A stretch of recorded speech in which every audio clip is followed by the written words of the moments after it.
What's up, y'all? Welcome back to Dear Future Husband. It is me, Bree, the hostess with the mostest, your lawyer's favorite lawyer, all the things, right? I am coming back to you again today, y'all, because I have an amazing guest. Do you see her? I know you see her, right? I have an amazing guest for me today, and I cannot wait to get into this. If you have a TV, whatsoever you want to tune in today, all right? Y'all ready? Get your popcorn, get your blankets, get your coffee, get your wine, get your things, okay? We're about to get into it, all right? Hi, Torie. Hi, Bree. How you doing? I am great. Listen, what I didn't do was tell the people what I need to tell the people. And what I need to tell the people is that you are the producer and the writer of Why Women Trip that is playing on Tubi. Tubi, Peacock, Vudu, Amazon Prime. All the things. Yeah. You hear me? Y'all, if y'all watch the movie, as soon as this shuts off, as soon as this is done, go to all the things that she said, all the mediums she said, watch the movie. It's off the chain, okay?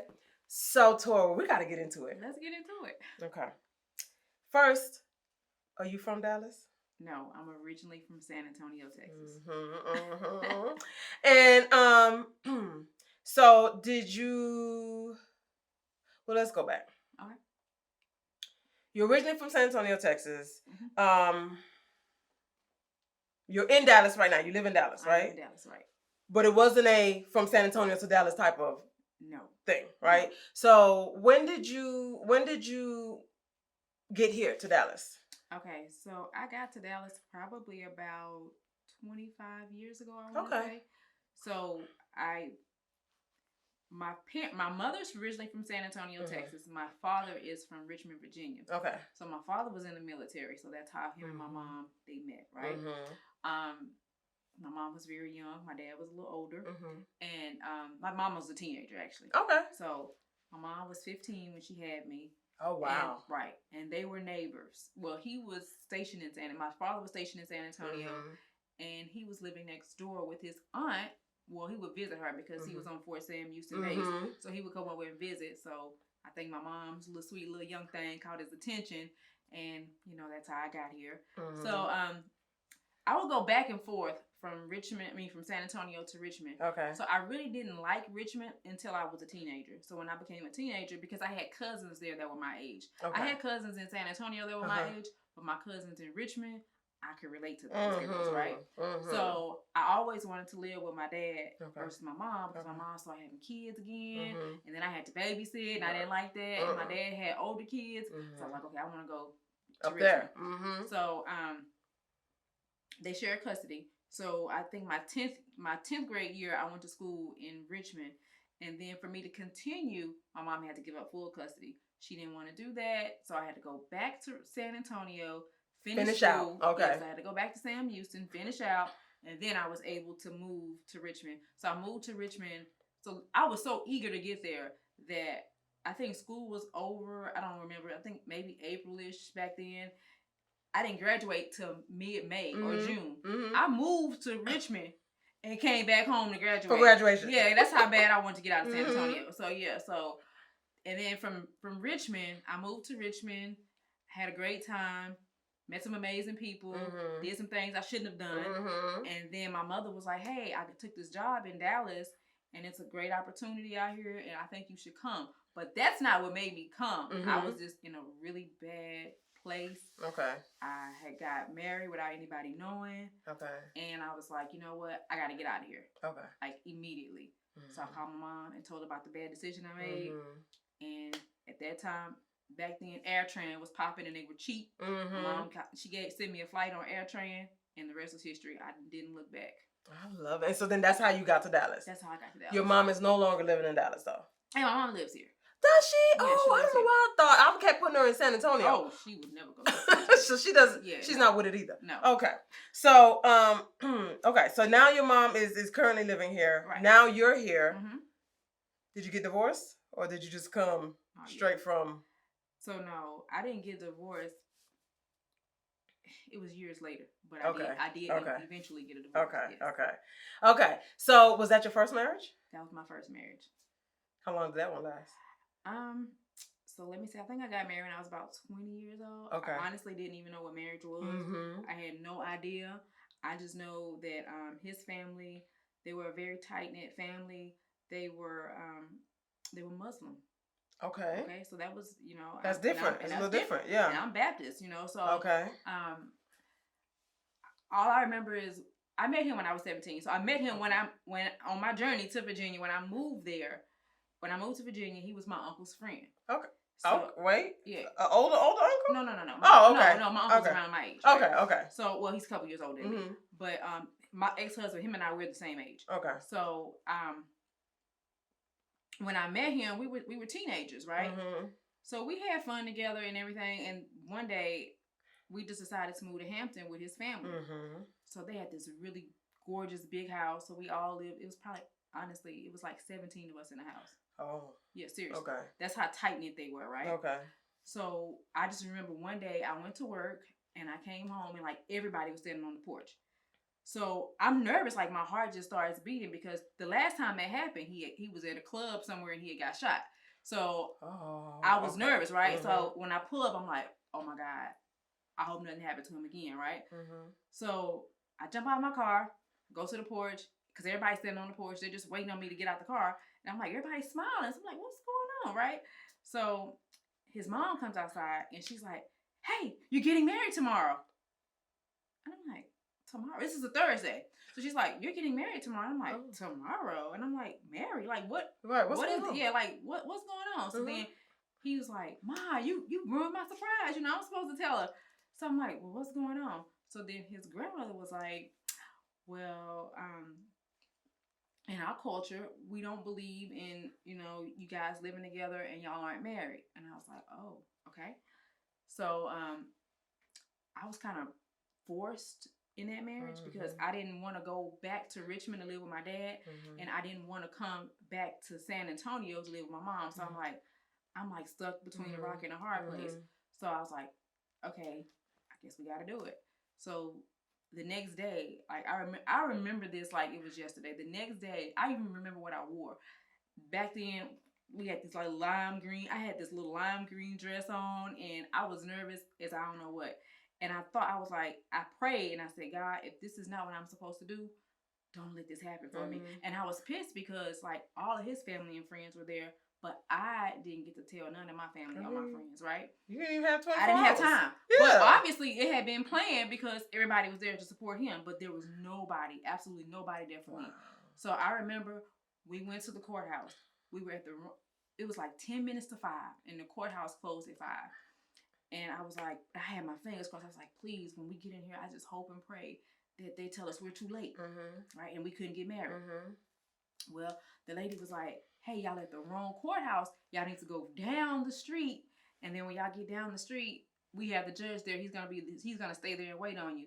So I'm like, damn, to myself. Like, shit. So now I have to go through with it, right? So I go ahead and I go through with it. And I just remember they had this big celebration back at home. Well, when I get home, I hop in my car and I go to the mall. So I'm in the mall and I go to Victoria's Secrets. And I'm in Victoria's Secrets and I remember this so vividly.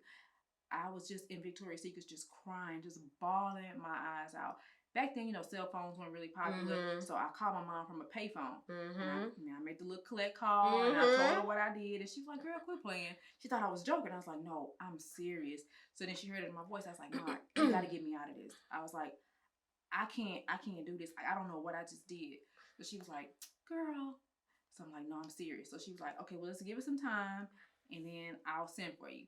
My mom had just bought me a brand new car. I was like, I don't even want to drive this car back to Dallas. I'll leave this car here. Like, they can have it. They can have the car. I just want to go. And I remember, so I went back into Victoria's Secrets and I'm just in there. I'm just in the corner, just crying. And back then, of course, Missy Elliott's from Virginia. And I remember her and the girl Keisha from Total, they both came up to me because I was crying. I was bawling my eyes out. And they came and they just hugged me. And it's like, are you okay? And I was, because they were trying to clear the store out because they were in there. Oh, and when they saw me crying, they was like, no, she can stay, because I wasn't, trying to get the autograph or anything like that. No, none of that, yeah. Yeah, that wasn't on my mind. Your life is in shambles. Yeah, I was like, no, I'm not even interested in them. So, after that, they talked to me and they gave me some words of encouragement and I went home.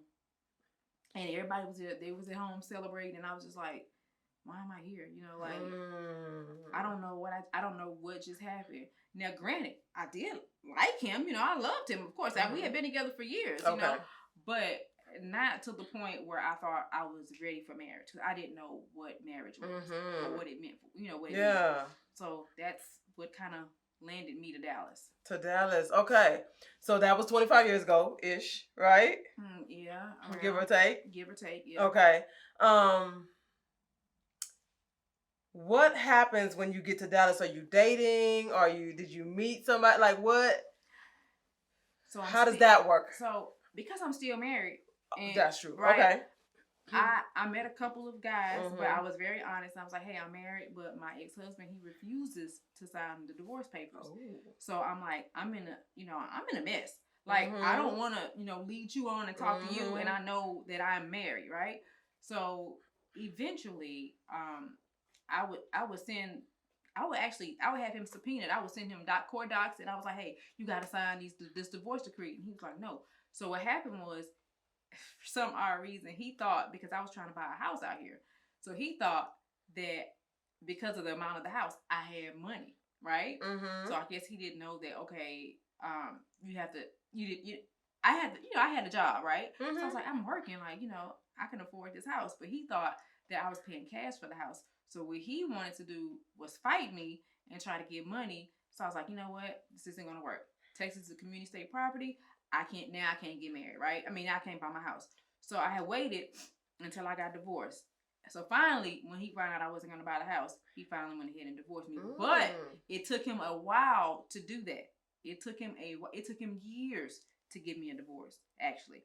So what actually happened is, this is probably, if anyone watches the film, they'll see. Which I forgot to tell y'all. Is based on her life, okay? Right. When you watch the movie and you understand what this conversation is about, you understand why I'm so like, yeah, you know what I'm saying, like leaning in. Yeah. Okay, go ahead. So no, what actually happened was, I got a phone. No, he wouldn't give me a divorce, right? Okay. I called him one day, and women, our intuition like is popping like all the time, never is off, right? So I called him one year. It was his birthday, and I was like, hey, just called to tell you happy birthday. And he's like, yeah, ain't nothing happy about today. And I was like, well, the only thing that wouldn't be happy is if you're cheating on your wife and maybe you have a baby on the way. Negro dropped the phone. Like, dropped the phone. Like, I was like, hello? And didn't hear anything. So I was like, all right, bet. So what I did, I went online and bought me a ticket. Now, this is the part that I left out. In the movie? Yeah. I left a lot out in the movie. He moved in with my relatives, right? Out of that 17 people house. All right. And he moved in with my family. Okay. But you're not there. I'm not there. Okay. Yeah. So he moved in with my family. So it was his birthday. Like I said, it was his birthday. So when he hung the phone up, like when he dropped the phone, he never came back. I was like, okay, let me go ahead and get up there and see what's going on. So I get there to the apartments that we all lived in, and I go to the back because it was like a cul-de-sac. So I had to go to the back so I could turn around. So little kids, they recognized me and they flagged me down. And it's like, Miss Torie, how you doing? I'm like, I'm fine. So I remember this little lady's name. Her little girl name was Victoria. She was like, Miss Torie, you and Tall Man, y'all are y'all not still Tall married? Man. They call him Tall Man. So, are you and Tall Man still married? And I'm like, yeah. And they was like, ooh, And I'm like, what's going on? Because he go with Miss Vicky. So I got to thinking, Vicky is my cousin. Shut up. Yeah. So I actually pull up to my aunt's house. I go inside, and my aunt said that my ex-husband was in the shower. So I was like, okay, well, I'm going to go in his room and I'm going to sit down, just wait for him to come out. So when he comes out, he sees me sitting on the bed. You would have swore he saw a ghost. He's like, what are you doing here? I was like, you not happy to see your wife? He was like, yeah, but, you didn't tell me you were coming. And I was like, I didn't think I had to tell you I was coming, right? So he was like, oh, okay. So then I caught him totally off guard. Now, my cousin, she lives about 4 doors down from where they're at, right? So we go outside, It's her and all her little homegirls. I've never liked my cousin. Okay. And I'll say this to the camera, never liked her. I've never ever. Even when we were little kids, I would have my older cousins beat her. I mean, my younger cousin, because she was younger than us. I would have them beat her up because I didn't like her. So, when I come outside with me and my husband, we come outside, my ex-husband, we come outside, and all her homegirls, they're standing around the car, and they all just purposely speaking to him. Hey, tall man. And I went off, just being the person that I am. I go off on the women, and we get in the car, we leave. So it was just bothering me. And I said, I never said anything to him about what the kids had told me, but I wanted to catch her by herself and ask her. So I'm sitting outside, I'm about to leave, and I called her to the car, and I asked her about what the little kids had told me, and she was like, girl, I don't do married men, blah, blah. She's like, no, I don't do that. So I was like, okay, I took her for a word, right? And mind you, I had just asked him, did he get anybody pregnant? Because that would be the only thing that would be wrong with him. So a couple months go by, I find out it's her that's pregnant. So that's when I filed for divorce. And I send them, send them the divorce papers or whatever. Then I find out they move in together. Now wait, where's your family members why did he live with your family first and foremost? And then where are these people at when all this is happening with cousin Vicky? So she's hiding the pregnancy. So they don't even know that they're messing around. They knew, well, they kind of had a clue, but they didn't know. So yeah, it's a crazy story. I believe everybody knew, but didn't really want to tell me. But my uncle and my aunt, they ended up telling me. And his family was in Hampton. So now we're back in Richmond. So that's why he moved in with my family. Okay. So now him and my family, he's moved in with my family. Now he's moved out with them because now he has Vicky pregnant. So now he got to go down and stay with her and her parents. And then finally, they moved together down the street. So when I found out where they moved to, I started sending him the divorce decree to their house. He refused to sign again. And I called her and I was like, will you please, please, please have your boyfriend to sign this divorce? Your little baby daddy. Yeah, because, y'all went on with y'all lives and let me, go on with mine. Yeah, because I still was, not doing anything. Okay. I was talking to guys, but I was like, I can't. You can't go too deep. Yeah, I can't. Yeah, I was like, yeah, I can't. Let me just get this behind me and then, I'll move on. But, so eventually what happened was my best friend and we got on a flight. We went to Richmond. I found out, I asked the kids, hey, can y'all tell me where they live at? Listen, them kids gonna tell it, baby. Them kids gonna tell it. So I went and I knocked on the door. They didn't come to the door. She called the police and said I beat on her door. I tried to kick her door in and all this and all that. And then, that prompted him to call me at my dad's house. So when he calls me, back then, everybody got a phone. It's a phone in each room. Landline. A landline. Yeah. So I picked up the phone in the kitchen, and my dad picked up the phone in the room. Well, he didn't know that my dad was on the phone. And he was like, bitch, if you ever show up to my house again, I'll kill you. So my dad was like, hello? Hello? Yeah. Who? So then he's like, what? Oh. He's like, Mr. Johnson, I'm sorry. So he's like, no, she came on my dad is like, sir, son, the girl just wants to get a divorce. Why don't you just sign the divorce papers, so that she can go on with her life? So then he was like, I tell you what, Mr. Johnson, I'll sign the divorce papers if she meets me at XYZ tomorrow at a certain time. So I'm like, okay, cool. So I meet him, and he signs the papers, and I catch a flight and come on back. Okay. And that was it. And they had their babies, and it wasn't a happy ever after for them, but Did your dad have anything to say about this husband? Everybody did. Well, everybody did. And I think I'm the only person in my family, honestly, that forgave him. Because a lot of them, they like, oh my God, they can't catch him. He can't be caught in the streets. Yes and no. Okay. Yes and no. But it's like they just do not like him. And I'm the one, I forgave him. So even that my uncle that introduced us, my uncle passed away a few years ago, right? So I leave and go to the funeral. And he calls me, my ex-husband calls me, and he was like, hey, can I come to the funeral? And I was like, of course. But when he pulls up, everybody goes ballistic. So I walked to his truck, and I sat in the truck with him, and I just talked to him. I was like, hey, they kind of tripping, but, it's okay because I'll just tell them that you're with me. But they were like, no, Like, absolutely not. They were not having it. But I was like, it's okay. I forgave him, Yeah. I forgave him. We were young. Everybody makes mistakes. So, yeah. But okay. Girl, that's a crazy marriage. First marriage. Yeah. Have you been married again since then? Yes. She said yes. Are you married now? No. Okay. No. Okay, so you're single. Yeah. Okay. So how many times have you been married? Twice. So the first one that you just told us about, and then there's another marriage. Yeah. Here in Dallas. Here in Dallas.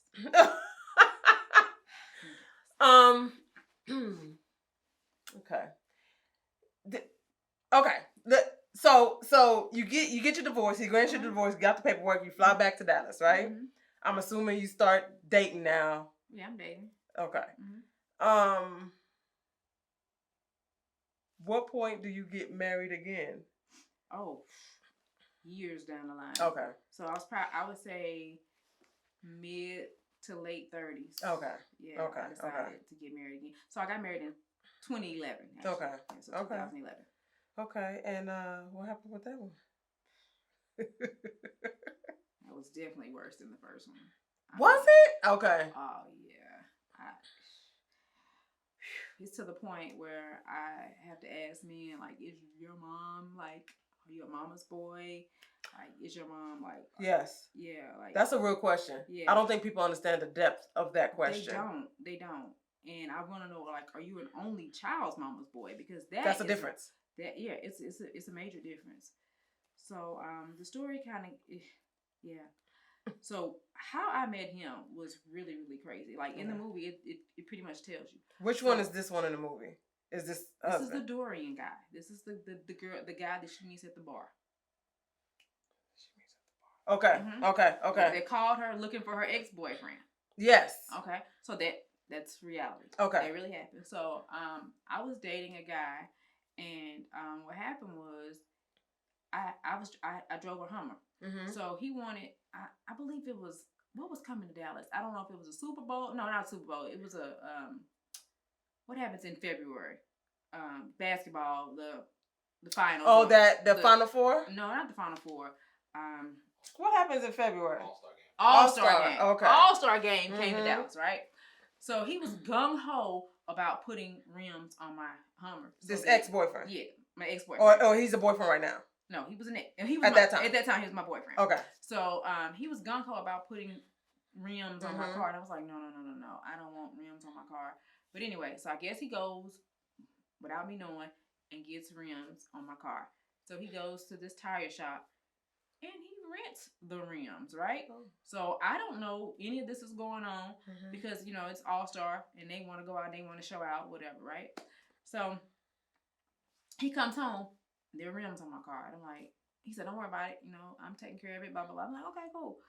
So, him and I, he passed away, right? Oh, okay. So, we're not together anymore. And my friends decided they wanted to take me to Atlanta to just get away, clear my mind. Because it was a lot going on at the time, right? Oh my God, it was so much going on that, like, I just needed to get away. I needed to breathe. So my friends got in the car. They was like, hey, we're going to take a road trip. We're going to go to Atlanta. Okay. And I was like, okay. Cool. So as we're driving to Atlanta, I have my cell phone in my hand, and there's a Atlanta number calling me, and I'm like, who is this? So I answered the phone. I'm like, hello, and he was looking for my ex-boyfriend. He's like, hey, unfortunately, I want to give you my condolences. I heard he passed away. Blah blah blah. He said, but there was a balance that was remaining on.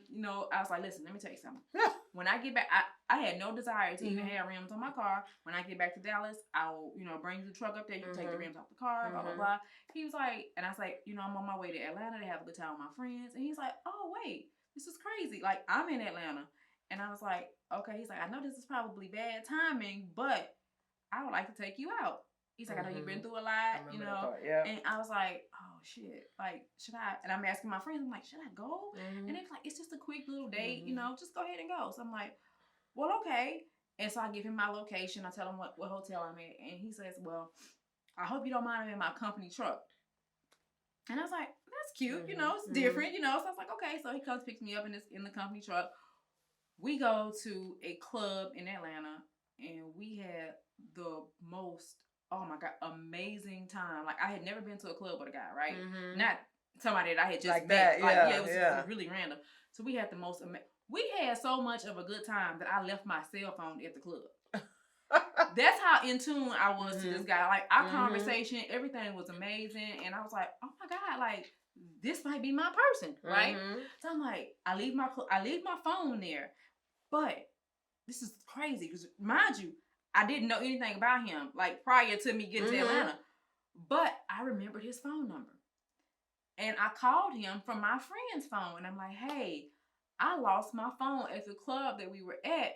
But I remembered your number. And I just wanted to let you know what was going on. So he was so sweet. He was like, hey, I'm back in Dallas, but I'm about to go to AT&T and overnight you a phone to the hotel so that you'll have a phone. And I'm looking like, oh, this nigga is trying to sweep me off my feet, right? I'm like, okay, fine, right? So I ended up I kept calling my phone and kept calling my phone. Finally, somebody answered and he was like, hey, we'll leave your phone at this restaurant if you coming to pick it up. So I went to pick my phone up. So I called him back and I was like, don't worry about it. I found my phone. We're back in business. We're good, right? So he's like, okay, well, when you get back to Dallas, like, I want to take you out again. Yeah. He's like, I had a great time. I was like, I had an amazing time. So we get to Dallas. We go to, it was some concert at Fair Park. I wanted to maybe Music Soul Child or something. I don't know. But we had another amazing date, right? I was like, okay, so this guy is like, he's cool. Legit, yeah. I was like, he's really sweet. So like we would spend hours and hours on the phone, and like we would go out on different dates. He was a workaholic, and I work a lot too, so it didn't bother me, right? Okay. So I'm like, okay, this guy might just be okay. So when I met him, I didn't ask the right questions. I did not ask the right questions because again, he was sweeping me off my feet really fast, right? So I didn't, like, have you ever lived on your own? Have you ever been married? I didn't ask anything. None of that. Okay. I didn't ask anything. Okay. So I did ask him, I said, well, who do you live with? And he was like, my grandmother lives with me. That ain't really happening in 2000. Like, I just don't really see that, right? So I was like, okay. So he's like, I want to invite you over to meet my grandmother. So I'm like, okay, you know, this is cool. He's like, my mom might be here too. So I'm like, ooh. Like, okay. So he's like, I tell you what, we'll just have a movie night in my house, and we'll go get Wingstop and you know, blah blah blah. So I'm like, okay. So I get there, I'm nervous. I'm like, shit, what do I wear? Like, you know, I don't know. Right. I mean, like, yeah, you know, and I'm like, it's his grandmother, his mother. Like, I don't know what to do, what to say. So we get to the house, and it's pretty damn early to be meeting important people, right? You know, it had probably been like a month. It was like a month in, and I was like, oh goodness. And I go to meet the grandmother and the mother early in. We're all sitting down eating Wingstop, about to watch a movie. Then the mother leans in and asks me, how do you feel about marriage? And I'm like, oh, shit. Because you're not going to go down this road again, baby. I'm not going to. You're not going to go down this road again. Yeah. Of being forced into. And I'm like, you know, I told her how I felt about marriage. And she's like, she asked me, had I ever been married? She asking the questions. She's asking all the questions that he did is she's asking them, right? She had me in the interrogation room, seriously. So I was like, okay. So, but I'm answering all of her questions, right? So I lived in Louisville at the time, and they lived on the cusp of, I guess, Mansfield. Okay. So the grandmother was like, it's kind of late for you to drive home, so you could just sleep in his room and he could sleep on the couch. Okay. So I was like, okay, nice family, you know. They had my best interest. They're trying to protect me. That's like, we don't want you on the road this late at night. It was like probably 1:00 in the morning. And I was like, okay. So I'm like, okay. So days go by. We you know, we're still talking. We're still having a great time. He has to go back to Atlanta to work. Okay. So he was like, I tell you what. I think it was another concert or something going on in Atlanta. He's like, I'm gonna fly you in for the weekend, and we could just have a good time. I'm like, okay, cool, that works for me. Well, while we're there, like, his phone just rings. I mean, off the hook, back to back to back to back. And I was like, hey, do you need to get? I can step away. He's like, no, it's just my mother. So now I'm thinking he's bullshitting me. I'm like, right. Ain't nobody ain't gonna no call way. them Ain't 21 no times. No, it's just that not ain't happening. your mom. Yeah, it's not happening, right? I was like, this is bullshit. Like, this nigga lying. Mm-hmm. Already early, he lying, right? So, we get back to the hotel. I guess he probably didn't want them to know that I was there or whatever. But he answers the phone. He's like, hey, can I call you back? And she's like, well, I'm just... And now, at this time, I could hear that it was an older lady. I didn't know. I couldn't just, tell who it was. But she's like, I was just checking on you, make sure everything was okay. He's like, yeah, I'm okay. I'm just getting in from work, whatever. So then they hang the phone up. And I was like, thinking to myself, like, this can't be real. Like, I don't believe it. So anyway, we get back to Dallas. Some time had passed. He comes over. Now we're starting to spend a night with each other, right? We hadn't been intimate or anything, but we're still in the getting to know each other phase, right? So he's over at my house often. Okay. Right? So the phone always rings. And I'm like, why does your phone always ring? But he would always spend the night at my house on Saturdays because Sunday was his only day off of work. Okay. Right? So every Saturday night, guaranteed, he's over my place to spend the night, right? So phone rings all the time again on a Sunday. It's like repeatedly. I'm like, do you need to get that? And he's like, no. It's okay. It's just my mom. And I'm like, nobody's mama calls them like that. Dude. Nobody's mama calls them like this. So time progresses, and he was like, I'm really getting to like you, right? So I was like, okay, and vice versa. So we went to the mall. So he took me ring shopping. He's like, I want to know, like, if we were ever to escalate this and get married, like, I want to see what type of taste you have in rings, right? So we go to the jewelry store, and he's like, he told the jeweler, I want her to pick out 3 of her most favorite rings, and you put them to the side for me. So we go to the store. We go to the jewelry store. Nobody had ever took me ring shopping. Right. You don't even know your ring size. Yeah. So I'm like, okay, we're in Robbins Brothers, and I'm just like, I'm having the time of my life, right? So I'm like, okay. So I'm trying on rings because mind you, I just went through a very, very bad heartbreak and very, very bad relationship. So I was like, okay. So we're in the store. We're ring shopping. I pick out my 3 favorite rings, and mind you, I still hadn't asked all the right questions. Okay. I'm going to get into that. Or any questions, it seemed like. I probably didn't ask any questions, right? Only thing I know is about him and his mom and grandmother, like, they're really tight-knit, right? So, I'm probably going to leave a lot of this story out, but I'm just going to kind of get to the meat and potatoes of it. So, I like to take men on what I call a field trip, just to kind of see where their head is at. So when I say a field trip, when I say we're going on a field trip, I want to go house hunting. I want to see what your taste is like. I want to see what's going on, So I was like, hey, I'm going to take you on this little field trip. So we're out looking at houses, right? Now, in my mind, I'm thinking I'm just taking him on what I call my little field trip, something that I like to do.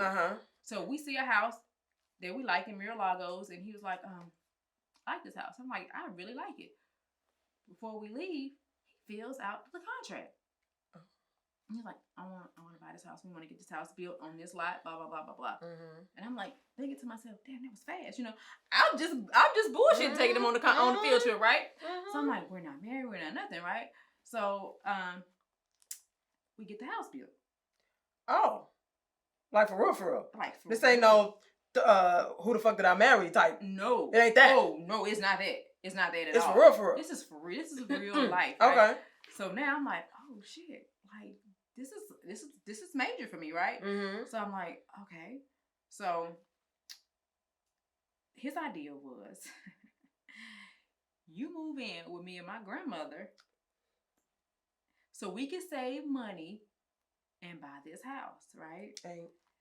And in my mind, I'm like, that is a great, like that. You know what? That makes sense. We can say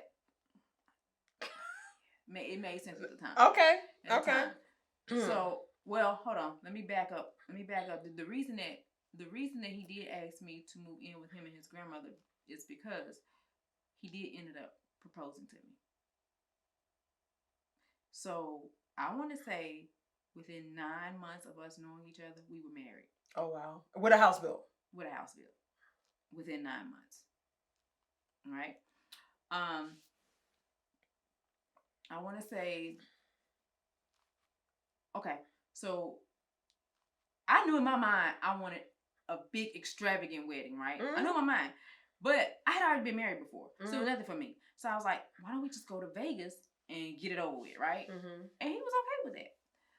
Well, then his mom calls me and she's like, no, that's my son, and my son is going to have an amazing wedding and blah, blah, blah. So I'm like, okay.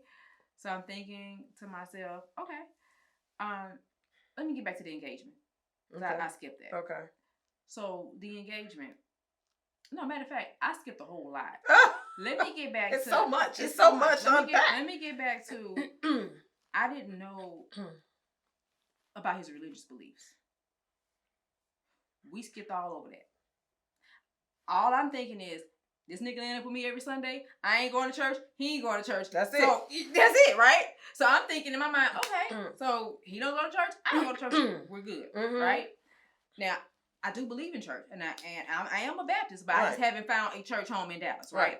So one day his mom calls me because she gets my phone number from him. Okay. Right? She calls me. And she's like, Torie, and I'm like, yes, ma'am. I'm being very respectful to the lady. Yes, ma'am. How you doing? She's like, well, I was doing really good, and you and my son started dating, and now he doesn't come to the Kingdom Hall anymore. And I said, I'll be damned. This motherfucker Jehovah's Witness never told me. He never ever told me, right? Yeah, because you can find them these men with these different religious backgrounds, baby. You can find them. Listen, I think, oh my God. So I was like, okay. So now I'm all the way in, right? I mean, I'm in. Like, I like him now. Like, you got a house. Y'all. No, we had to start building a house. Oh, okay. But I like him, so it was like, it's too late for me to turn back. I was like, dang it, man. I was like, that probably was an important question that I should have answered, because I know me. When I remember when I was a kid, I was like, don't you go answer that door for them Jehovah's Witnesses, right? Yeah. So I was like, dang it. So what do I do? So then I asked his grandmother, because I was like, I don't get that out of his grandmother. So come to find out, just those two out of the entire family, just those two are Jehovah's Witnesses. And I really think, in my mind, that he didn't want to be a Jehovah's Witness. I think that it was forced upon him. It was definitely forced. Oh, he was trying to appease his mom. Appease his mom, yeah. And so I'm like, well, damn, I'm too far in it, too far in to turn back. So I'm gonna go ahead and when I told him that I knew, he was kind of pissed because his mom told me and he hadn't told me. Okay. So how I found out was I was planning him a birthday party. And I was like, I'm gonna have him a birthday party. Because they don't celebrate, right? Celebrate that. So I called his mom. I was like, hey, where's a good place or a good spot for me to hold the party? I want to have the family there. And she's like, oh, no, baby. And I was like, when she said that, I was like, what? And that's when she told me. And I was like, oh, he's never told me that. She's like, he didn't tell you? I was like, no, ma'am.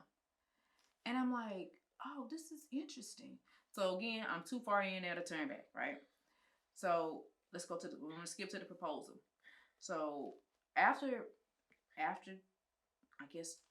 the Kingdom Hall one day, they decided that was going to be the big day that he was going to propose, right? Okay. He had all his friends and family.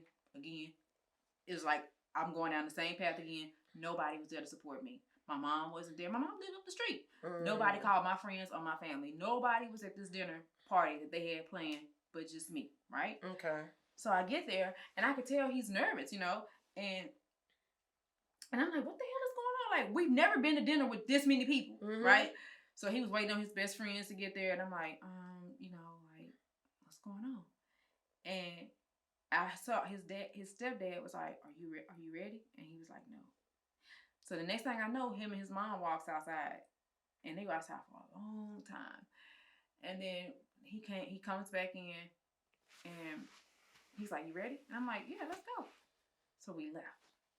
So this proposal that he had planned didn't feel right to him. Okay. So we left.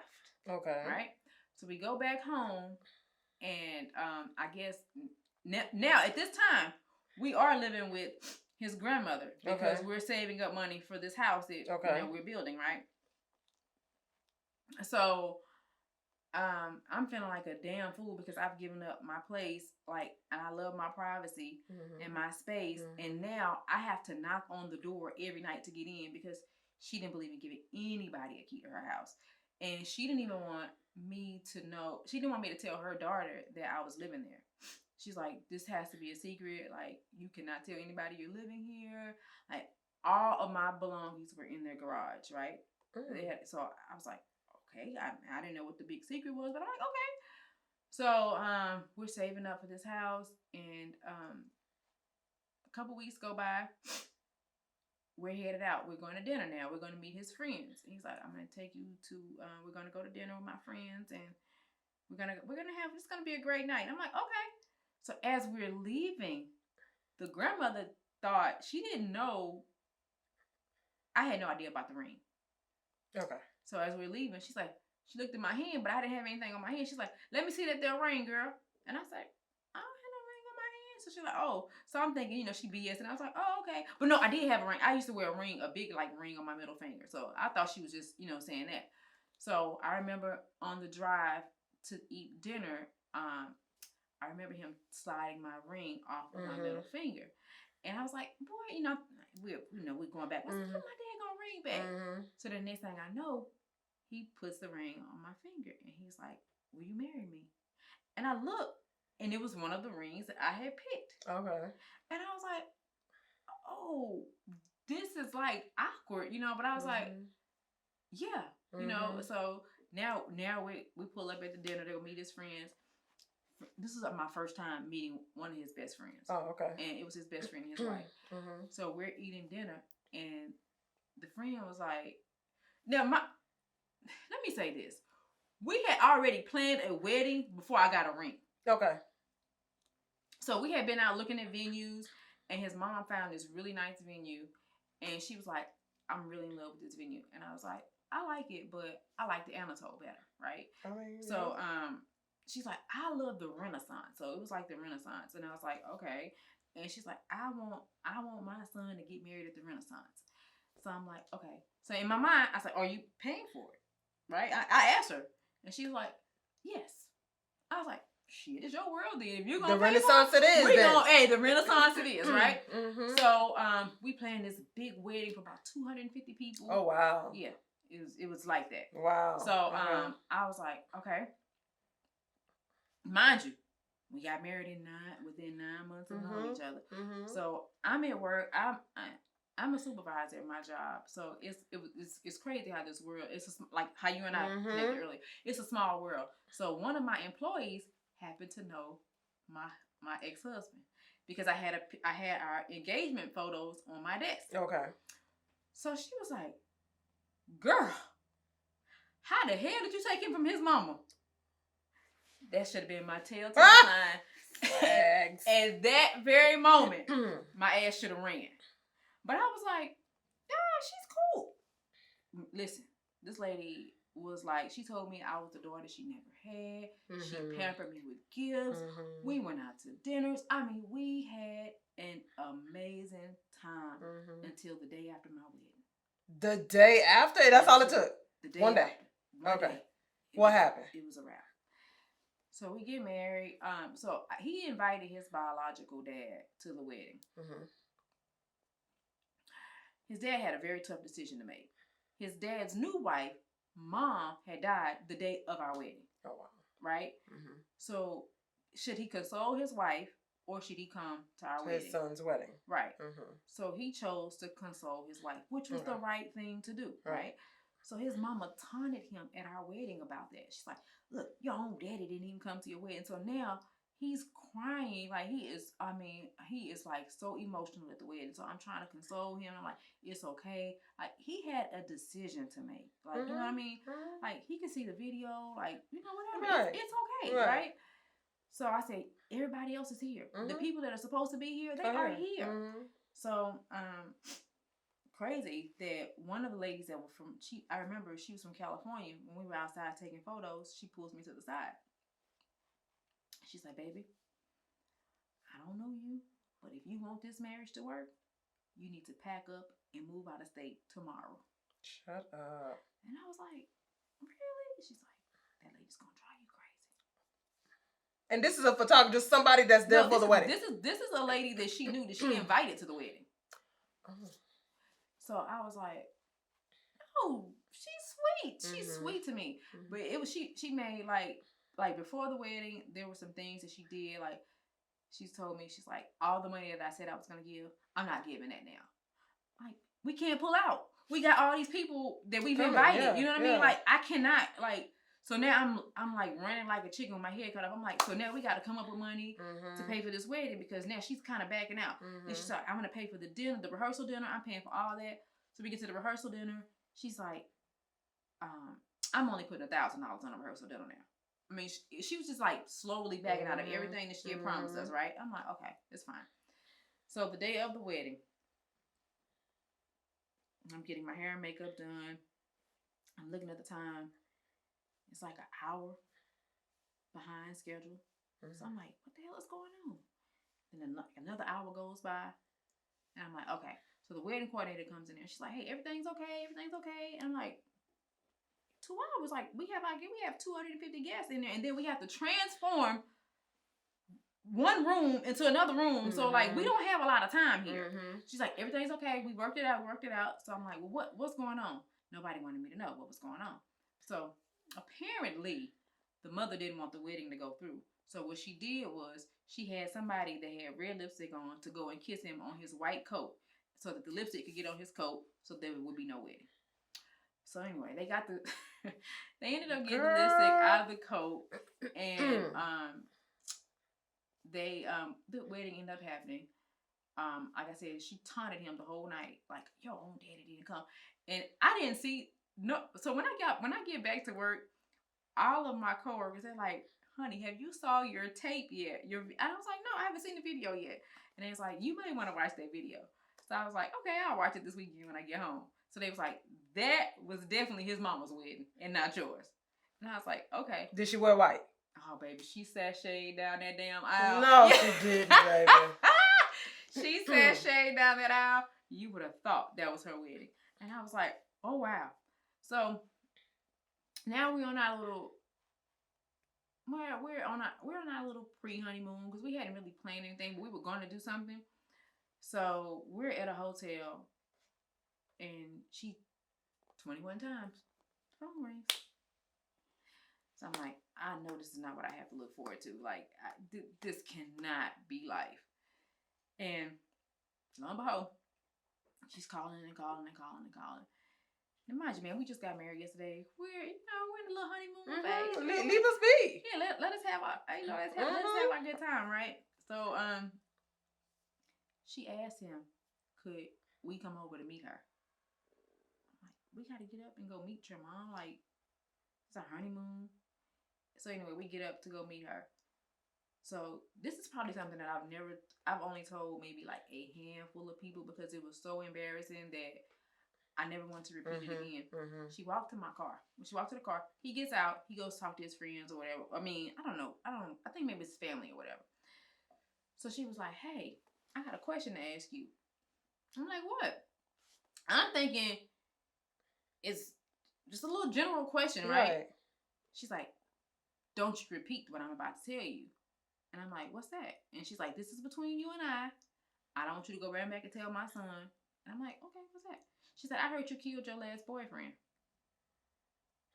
I said, that took me back. I mean, that saddened me because that definitely didn't happen, right? I was like, what do you mean I killed him? She's like, I heard you gave him AIDS. I said, ma'am, are you serious? And I just started bawling, crying. And I was like, are you kidding me right now? And she was like, yeah, I heard that. And I was like, ma'am. Because she had, now beforehand, she did ask me, did me and her, her son get tested before we got married? That was between us. Right. And we did, you know what I mean? So, and we shared our results with each other, right? So that really bothered me. So I knew that she would always come over our house. So I was like, you know what? Let me just put my results on the counter so she'll know what's going on, right? But she asked me not to repeat that. So when he gets in the car, he sees I'm emotional. He's like, babe, what's wrong? So, and he is like a true mama's boy. And I tell him what his mother had just told me. He called and he went off on his Oh, mother. okay. He said, Ma, don't you ever lie on my wife again. Don't you ever do that. So she called me. She's like, you an old messy bitch. She said, I told you not to repeat that. Oh, talkative bitch. And I'm like, yeah. And I'm like, no, I'm not messy, ma'am. You came to me and, you know, he saw that I was upset and he asked me what was going on. And I told him. And he defended me as he should have, right? So she's like, yeah, I don't like that. She's like, yes, I'm not going to call you for a while anymore because you messy. Okay. And I'm like, that's fine, man. Yeah, that works. It works for both of us. So now we're planning on, I think we're going to the DR or something. I don't know. We're going for a honeymoon. He gets sick. His appendix burst, right? So now we got to go to the hospital. So now I got to see her, right? Like, and deal with her. I got to deal with her. So we're at the hospital. And mind you, we're not even a week married, right? Not even a week. Oh. It hadn't even been a week. Okay. So we're at the hospital and the nurses are coming in and they're talking to him and she's answering all the questions. So finally, one nurse got it together. Because he's like, this is my wife. You know, talk to my wife. You know, it's my mother sitting over there. And so the lady, she harassed the nurses. They was like, ma'am. They grabbed her hand. They're like, let his wife talk, please. You know, like, go ahead and go sit down. She was like that, baby. Like, they was like, go ahead and go sit down. Like, his wife got this, right? So I'm like, I got this. You know, so she leaves. She knows, she sees I'm upset, right? Because now, mind you, the couple days before this is when the little allegation she did about me. I was like, okay. So then she comes back and she puts this, she lifts my hair up and then she puts this necklace around my neck. And that was her apology. She's like, I want to apologize for lying on you. It's a tracker. Yeah. It's witchery. What is it? Because I don't trust it. I don't know. I didn't trust it either. I took that shit off. So that's right. So she's like, welcome to the family. And I told her, I said, ma'am, and I left it alone. I said, ma'am, if anybody would have ever told you any lie like that, you would have never told us to leave that wedding and tell you to go make you some grandkids. If anything, if I heard that my son's wife had AIDS, I'm calling off the whole wedding. I ain't paying for shit. Ain't nobody walking down the aisle. Ain't none of that shit. I'm finna announce it in front of at the church. We're gonna announce it right now. Y'all can go home. Right. So she's like, I'm sorry for lying on you. All right, I accept it. I said, I accept your apology. And I'm like, okay. So, and mind you, we're still getting our house built, right? We hadn't moved in yet. We're still living with grandma. Day of closing, shit fell through. They needed more documents. So I was like, oh my God. You mean to tell me we gotta live with grandma a little longer? I don't have no privacy. I can't, I'm confined. I got a knock to come in. I'm confined to a bedroom. Like, this is not life. This is not what I signed up for. So I jump in my car. I go to some apartments down the street. And I'm about to fill out a lease, right? Phone rings. It's his mama. She asked me where I'm at. And I tell her I'm at the apartments. Don't you sign no, don't you do nothing. My son, we're going to make sure we got everything. Don't you worry about it. Even that house didn't go through. It's another house. So we go back on another field trip. New house. Same subdivision. Just got built. He asked me, did I like it? I was like, I love it. I was like, but in my mind, I'm like, we're not getting this house. Like, we're stuck. All right. So, maybe about a month ago, maybe 30 days go by. And I'm like, listen, I had a real hard talk with him. I said, listen, I have lived on my own since I was 17 and I can't do this. Like, we got to do something immediately. So he, next thing I know, 30 days later, we pull up to the house. We pull up to that same house that we were looking at. Well, when I'm looking at the house, it had a sold sign up there, right? So I'm calling the realtor like every day because I need to know what's going on. Even though he didn't tell me that we were buying that house. But I'm calling the realtor every day. So she's like, I'm sorry, that house has been sold. And I'm like, damn, can you tell me who it was sold to? She couldn't give me any information. So I remember one Sunday, we were riding and we pull up to the house. The sign is gone. And I'm like, man, you done let somebody get the house. Now we got to find somewhere else to live.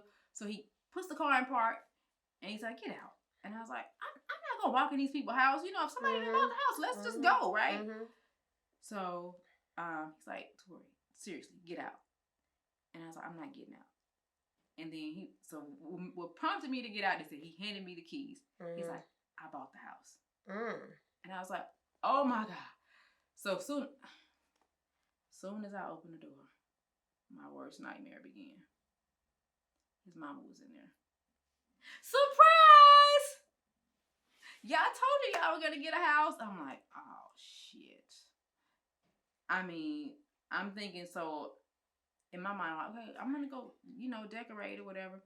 Oh, my son loves the way I decorate.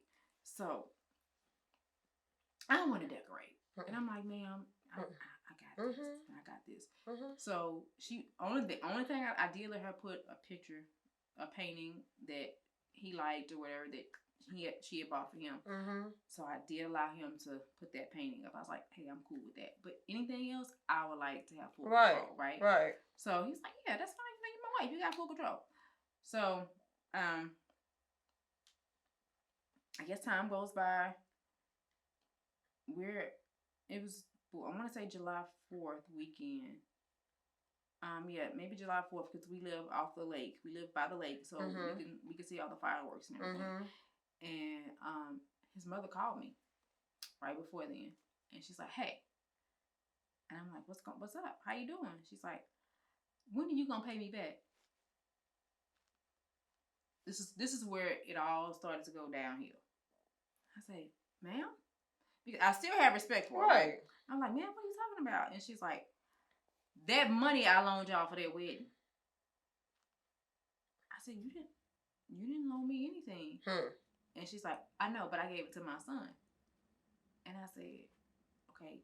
I said, "Ma'am, with all due respect, I would never even ask my own mother to borrow money for my wedding. Like, I didn't borrow money from anybody for this wedding, right?" And she was like, "Well, I need to get my money back." I'm like, "Ma'am, you might want to call your son. Right. If that's who you gave the money to, you need to call him, right? You need to speak to him." So she calls him. I call him. And I was like, "Hey, I'm out with his family at this particular time. We're at a basketball game." And he was at work. And I called him. I was like, "Hey, your mom just called me and said I owe her like $6,000. And he's like, "Babe, let me call you back. I got this." So he calls her and she calls me back. "You an old messy bitch." Now I'm a messy bitch again. And I was like, "Ma'am, what do you want me to do? You called me and you told me that I owe you money, and I know for a fact I've never borrowed any money from you." So I called my husband because he didn't tell me that we borrowed money from you to pay for the wedding, because that's something he should have told me. Because I'd have been like, "No, let's not do that. Let's find another avenue." And so, but he didn't tell me that, right? So she's like, "Oh, you old messy bitch. You trying to break up my relationship with my son?" I'm like, "No, ma'am. I would never want to do that." So her and her son, they go back and forth or whatever. Next thing I know, he comes home and he's like, "I'm torn." Like, torn about what? He's like, "I'm stuck between the two women that I love the most. Y'all are fighting." I was like, "I'm not fighting with your mom." I'm like, "That's your mom." And he's like, "Yeah, but all this bickering going back and forth." And I was like, I just don't know what to do. So I'm like, "Okay." And I was like, "Well, what do you want me to do?" And he's like, "I don't want you to do anything. I just got to work this out with my mom." So I'm like, okay, in my mind, I'm like, okay, like this doesn't sound right? So, because why is he coming to you telling you this? Yeah, and it was it was pretty sudden, and I'm like, okay, cool. So, fast forward, what I can remember from this situation is my mom got into some trouble.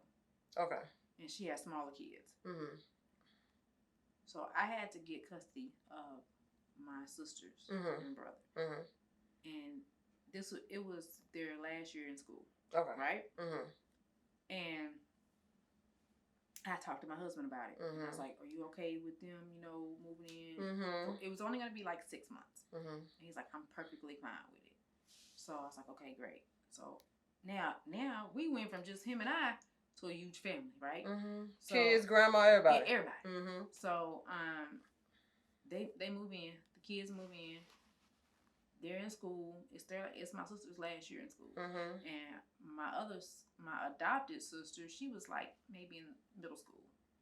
No, she was in high school, but she was very, very, very bad. So she would have to go to alternatives, and I would have to take off work and take her to alternative center school and all that. But anyway, I didn't know that our marriage was on the rocks at all. I had no earthly idea. Okay. I remember one day, I'm at work.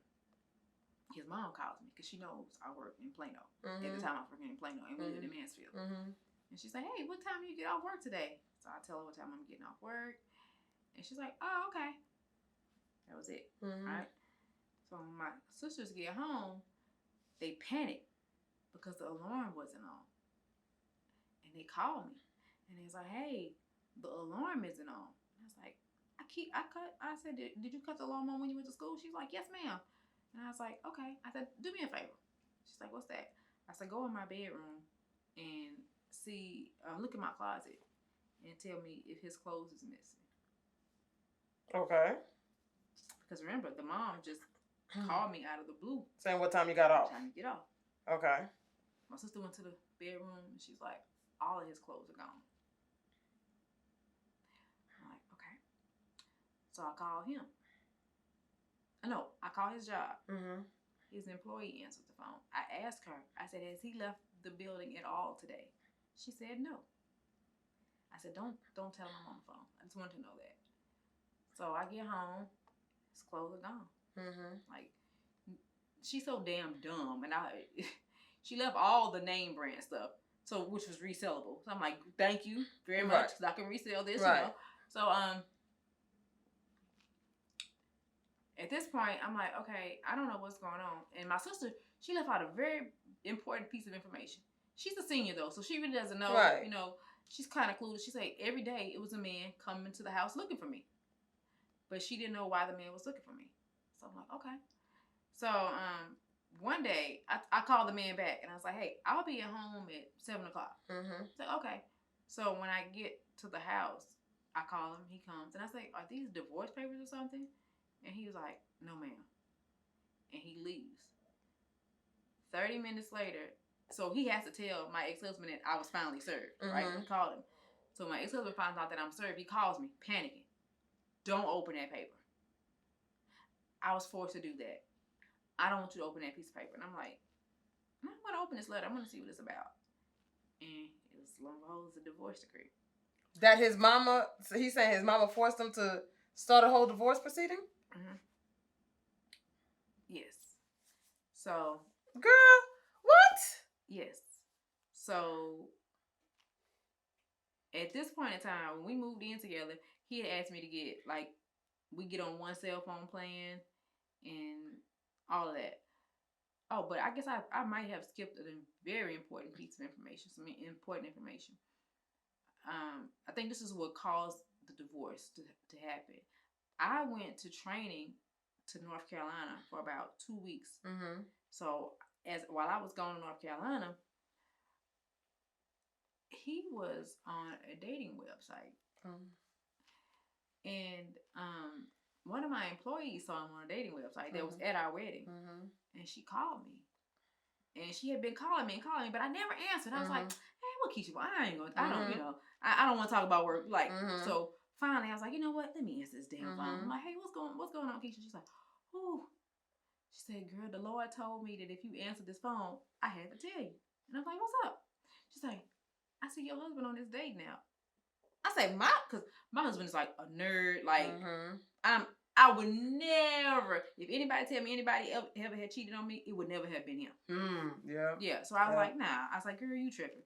So she was like, "No." So she sent me the name and she sent me his profile. And I was like, "That's him." And so I was like, okay. So I didn't say anything to him. So I'm gone for 2 weeks to North Carolina. I get back home. He picks me up from the airport. Everything was off. Like, everything was off. I'm like, damn, this is kind of off, you know? And he's like really wasn't happy to see me. And now Sunday was like it's the only day off, so he sleeps all day on Sundays. I got back home Monday morning. So he's not a good liar. You know, men don't know how to cheat at all, baby, at all. So now, but here's the thing: he would have got away with. He sent me to the. He's in the restroom, and he's like, "Hey, we ran out of toilet paper."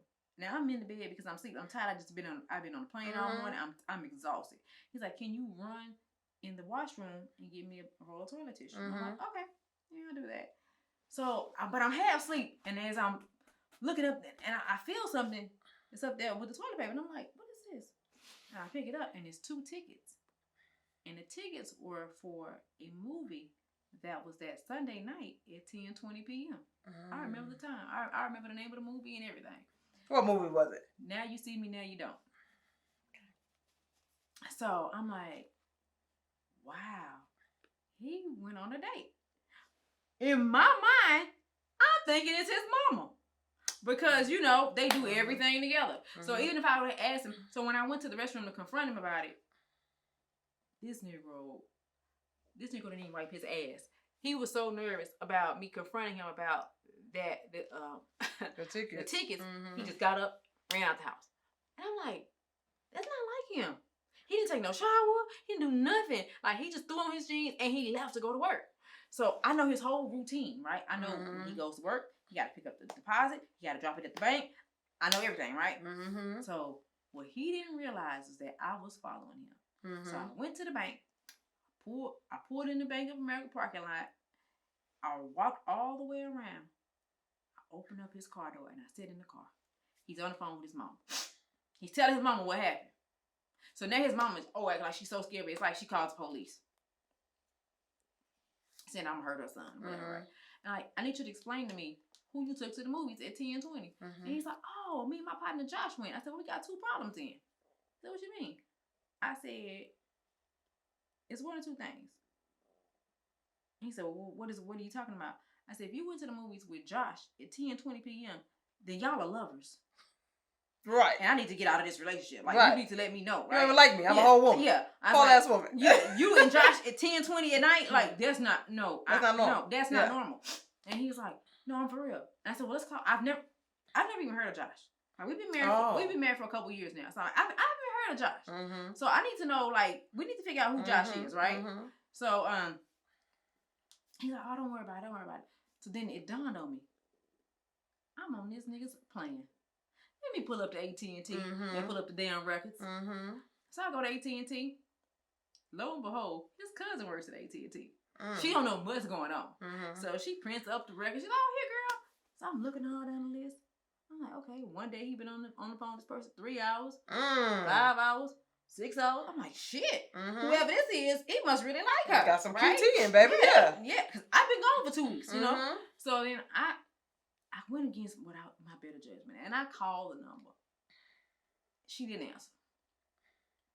She called, maybe about an hour or 2 later, she called me back. And she's like, hello? And I'm like, hey, I was just, I seen this number on my report. And I just want to know who this is because this is me and my husband. We share a line. And she's like, you're what? And I was like, my husband. And she's like, I knew that nigga was lying. She said, my friends told me it was too good to be true. And I said, what's up? And she's like, we've been dating. I said, I'll be damned. She said, yeah, she told me that she was in love with him. And I was like, wait. I was taken back. I said, you're in love with him? She's like, yes. And I was like, she said, he told me that he lived with his grandmother, not to call him after 7 o'clock. And I was like, okay. And I said, well, do y'all go out? Like, what do y'all find time to meet each other, see each other? And she said that she had some kids and that he would come and take her and her kids to Applebee's, and I guess they did the little 3 for $10 or whatever. I don't know what they did. Not the 3 for $10, baby. They did the 3 for $10. So I was like, okay. And she told me where she lived. So I was like, all right. Now, when I was 30, I used to date a guy that lived out there, and we've always remained friends. So I called Jeff, and I was like, can you do me a favor? One night he just abruptly left, right? And I asked Jeff to do me a favor, and I asked Jeff to ride around and see if he saw his car. And he saw his car. And I went over there. And I didn't know what apartment she lived in, but I made a phone call. And I find out what apartment she lived in. So he met the girl at work, whatever, right? I'm like, okay, cool. He meets her at work. I go and knock on her door, and I ask her, I say, is my husband here? And she's like, oh, let me back up. Because the story gets interesting.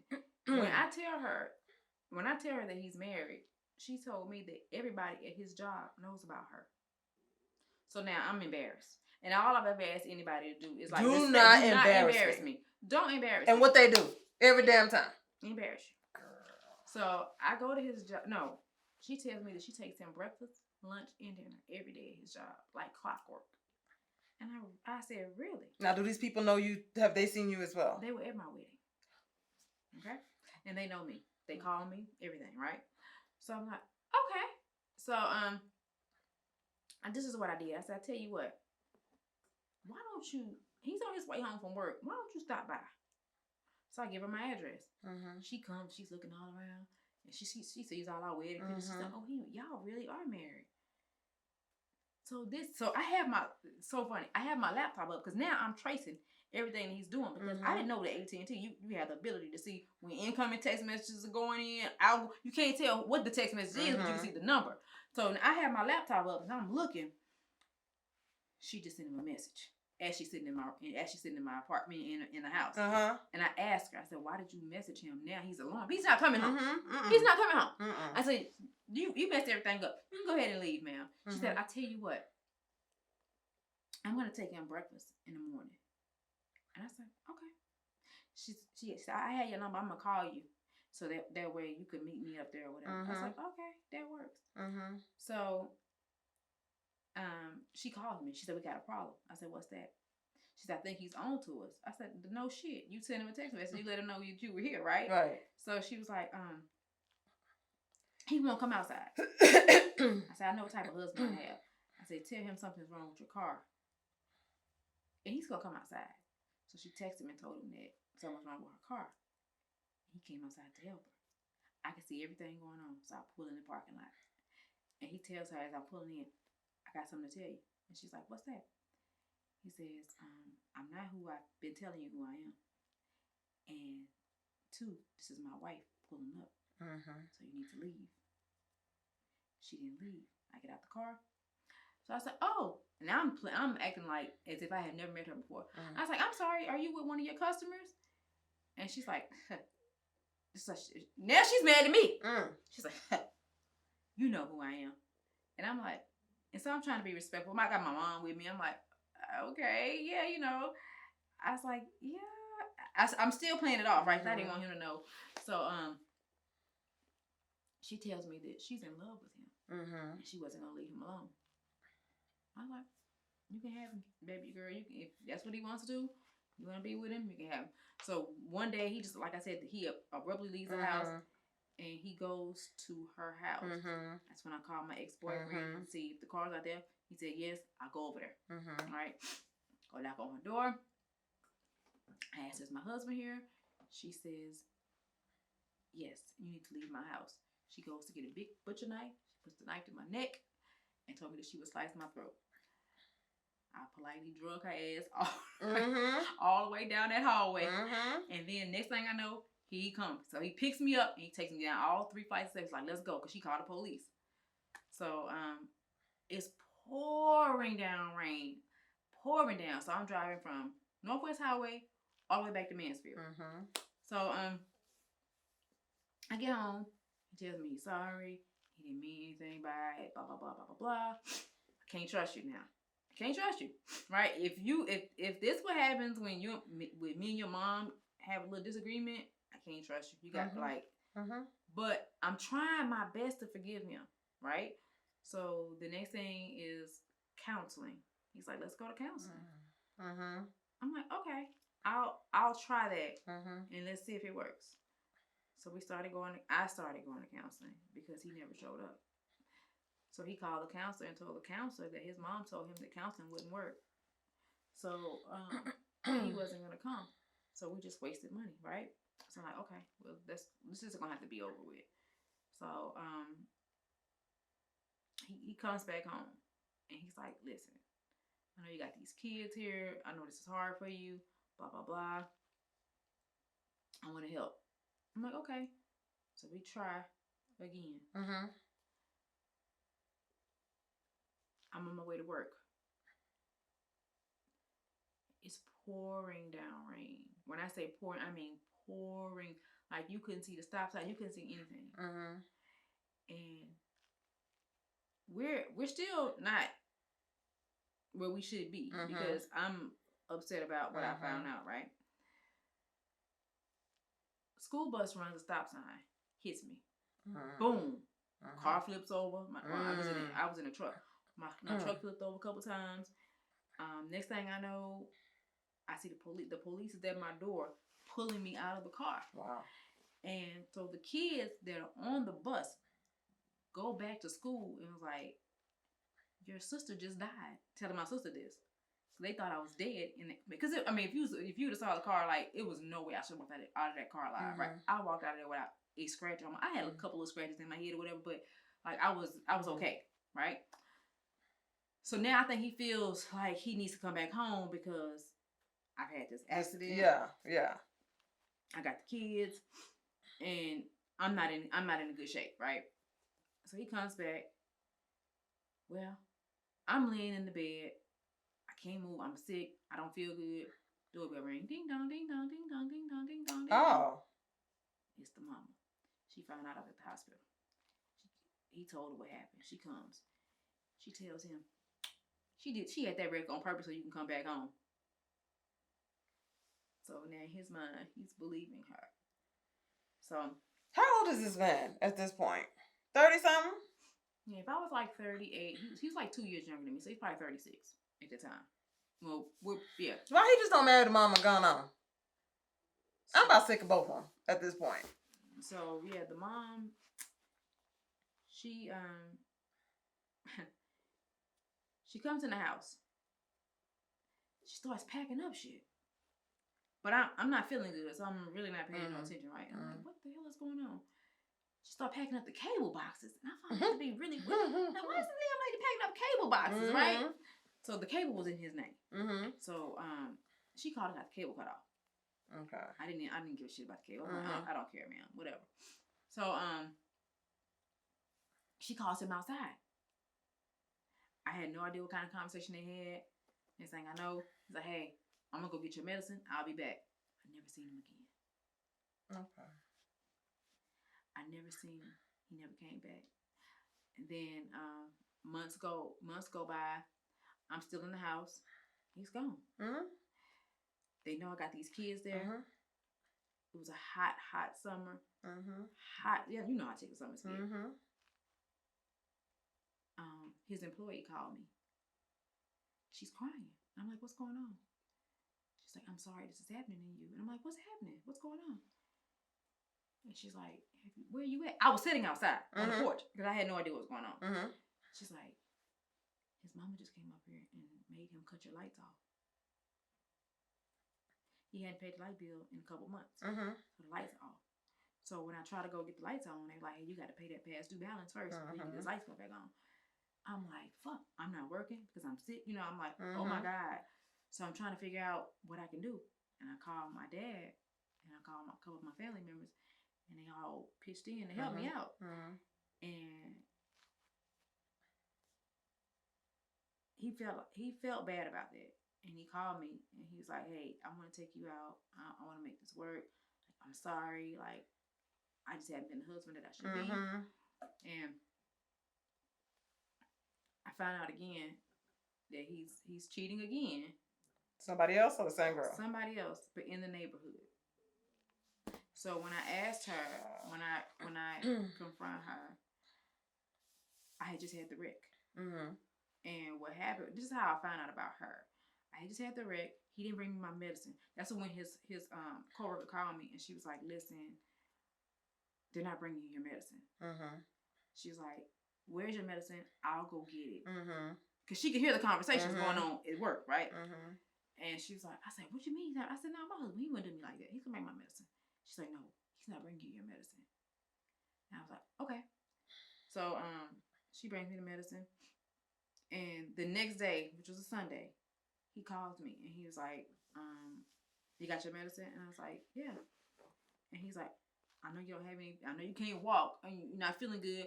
Like, can I bring you something to eat? I was like, please, we're starving in here. So I told him what I wanted. I was like, can you bring me something from McDonald's? Mm-hmm. And he was like, okay, I'm on my way. Next thing I know, I hear the doorbell ring. And it's somebody, it's Domino's Pizza. Mm-hmm. Like, so instead of him being the man and coming to bring food, he decided to bring pizza. Mm-hmm. So, or get one delivered. Mm-hmm. Mm-hmm. Get one delivered. So I hadn't told him that I knew that he was out here cheating, right? Mm-hmm. I still knew about that. So I called one of my good girlfriends, and she came all the way from Carrollton. She took me over there to the girl's house, and I saw his car back then. And I called the girl, and I was like, can you tell my husband to come outside? Mm-hmm. And she called me crazy. Mm-hmm. She went and got a restraining order against me. Told me I better not come up to her house anymore. And this and that. And I was like, you know what? I'm over it. Like, everybody can have him. I'm out. Yeah. So what I did is I did some ghetto shit. And he called it some ghetto shit. I told all my friends and all my family, whoever needed somewhere to stay, y'all come on over here and stay, because he's not going to pay the mortgage no more. Mm-hmm. It's going to end up going into foreclosure. I'm going to pack my shit and I'm moving out. Mm-hmm. So I packed up and I moved out, and I had all my cousins with the oil leaking from their cars. Mm-hmm. I had everybody over there. I was like, everybody move on in. Y'all come on over here and stay. His mama pissed. Oh, she pissed now because they wanted that house. They wanted that house bad. I'm like, nah, I'm not giving y'all this house. Y'all took everything from me that y'all could. Y'all fucked my whole entire life up. I'm not giving up this house. So he called and he said that he wanted to, when we went to divorce court, he didn't show up because he felt that his attorney was going to be able to handle everything for him. He put on there everything that he wanted in writing. So the judge asked his attorney, where's your client? And he's like, oh, he didn't show up. Mm-hmm. His mama told him he didn't have to come. Of course his mama did. Yeah. So he lost. So the judge was like, well, I'm going to grant her everything. He didn't come. Default, right. Yeah. He didn't come. So I was like, oh, okay. So he called me and he was like, when he found out that he lost, he called me. He was like, I want the refrigerator. And I was like, you know what? If you want the refrigerator, come get it. You can have it. And I said, mind you, my sisters are here. I was like, you did some real fucked up shit. But these kids are here. And they got to eat and all that. And he was like, so when he came to get the refrigerator, he felt so bad. He was like, I can't do this. I can't. He's like, I'll leave the refrigerator. And he's like, when, once the house completely goes into foreclosure, call me before the end and I'll come get the refrigerator. And I have not seen that man since. Oh my God. That's been since 2014. Good, because I'm sick of his ass already. So let me ask you this. Okay. So the movie is based on your life. Right. Are you out here dating right now? Yeah. Like you're open to it? I'm open to it. Do you ever tell any of these guys that you wrote this movie beforehand? Like, or do you wait? Or do you not even say anything at all? Like, does anybody know? It all depends. Like, so while I was filming this movie, I was in a relationship. Okay. I've learned the hard way, not when you're going on dates, not to tell somebody what you've been through. Mm-hmm. Because they will hold that against you, right? Mm-hmm. So I didn't tell the last relationship that I was in what I had went through because I didn't want him to hold that against me. So I was dating him. Like, we were exclusive the whole time I'm filming this movie. I didn't tell him what it was about, blah, blah, blah. So finally, when the movie was released, he watched it. He watched it about 3 times before he called me. And he was like, I had no idea you went through all this. And he apologized to me. He's like, man, like, I feel so bad. He said, why didn't you tell me? I said, I made that mistake before telling somebody, and they used that against me. So I just refused to, tell anybody my story anymore. But I will tell them, hey, I got a movie out, go watch it. And you just don't say it's about your life. So it depends. Like, if they call me afterwards and ask me, then I'll tell them. Yeah, like that. Because that's very curious about that. Now, if I remember correctly, and correct me if I'm wrong, there was a sexual assault in the movie, right? Mm-hmm. Okay. Mm-hmm. And that's happened to you. That has happened. So as a sexual abuse survivor, does that make it hard to date, trust, on top of everything else that you've been through, right? Kind of. It kind of makes it a little hard, but I've tried to date people. I don't tell them my story. Like if they watch the movie, fine, and they ask me, I'll be like, yeah, that happened or whatever. I tell them the parts that weren't true in the movie. Okay. I'll give them that if they ask me, right? Like, yeah, that part wasn't true. Like, that didn't happen. Or, of course, I didn't kill anybody because I wouldn't be sitting there talking to y'all, right? So, yeah, I was like, yeah, I kind of made that part up. But, yeah, for the most part, it hasn't. I don't hold that against anybody. What I have not done here lately is I don't like to let anybody know where I live. You know? Okay. I'm very, very cautious of letting any guys know where I live. So,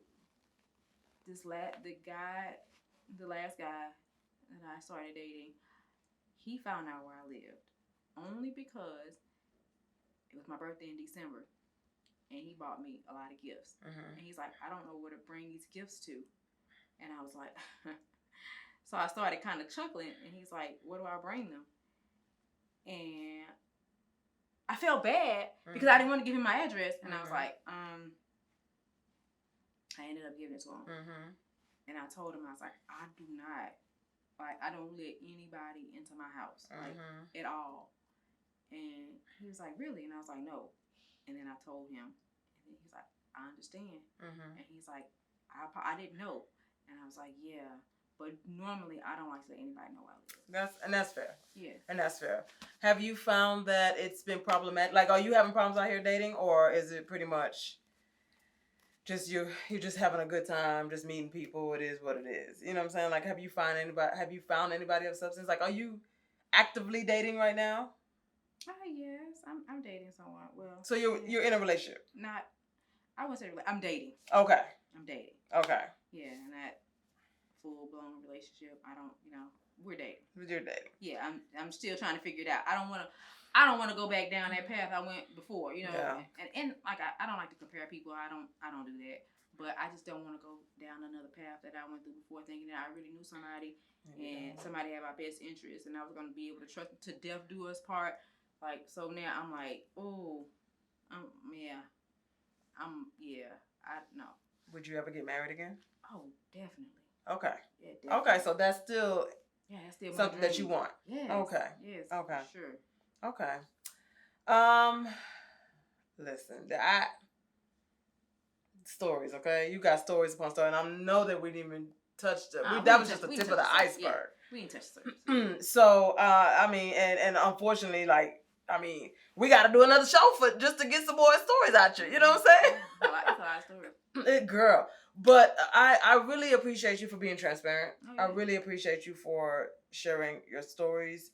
And I love the fact that despite of every single damn thing because you have lived lives on top of lives on top of lives, okay?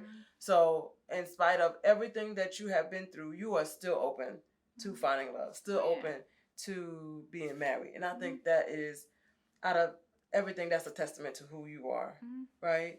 Yeah. And what your heart really is about, your intentions, right? So kudos to you on that. Tell the people how we can support you. Any social media that we can follow you on, or any projects you have going. How can we support you? So I have a play that I have a few more scenes. I have a few more scenes that I'm writing in the play, and it's called Why Women Trip. But it's going to be Simone's story. It's another story. It's so if anybody's ever been in any of my plays, like they're really different. Okay. Right? So I have like part 2. So I started off with Why Women Trip, and I have like a continuation of Why Women Trip, a stage play. It's I'm probably gonna have that around this summer. Okay. And then I'm in the final stages of editing the film, which is called Why Men Trip. So hopefully I'll have that cast in about another month. Okay. And then we'll probably get in the pre-production. I want to say maybe August, September-ish. So yeah, I'm Torie Lee on everything: Instagram, Facebook. I'm only on Instagram. And Instagram and Facebook. Yeah. Okay. And is it Torie, Torie? Torie, and then L-E. Okay, and then L-E. Okay, so Torie Lee on Facebook and Instagram. I appreciate you for even coming and be a guest. You were amazing. I think I see why you made that into a movie. Like, I see, you know what I'm saying? Like, that's just wild. So thank you so much for being a guest. To everybody, thank you so much for tuning in. Make sure you subscribe and you hit that bell, y'all. That bell is going to tell you anytime I drop the story or drop a show, and you definitely don't want to miss this one. So click the bell. So when I drop hers, when I drop hers, you already on the know, right? So subscribe. Make sure you following us on Facebook. It's Dear Future Husband. On Facebook, it's Dear Future Husband or Dear_Future_Husband_18 on Instagram. Just make sure that you're keeping up so you never miss another show. You never miss anything, okay? Again, Torie, one more time, thank you so much. Oh, thank you. And this is the first time I've told this story. Listen, this is an exclusive. Y'all heard it here first, okay? You heard her say it. It's an exclusive. Nobody's ever heard the entire, and then I didn't give you the entire story. We're gonna bring you back. I gotta bring you back. Like I gotta do a part 2. So this part 1 of this exclusive interview.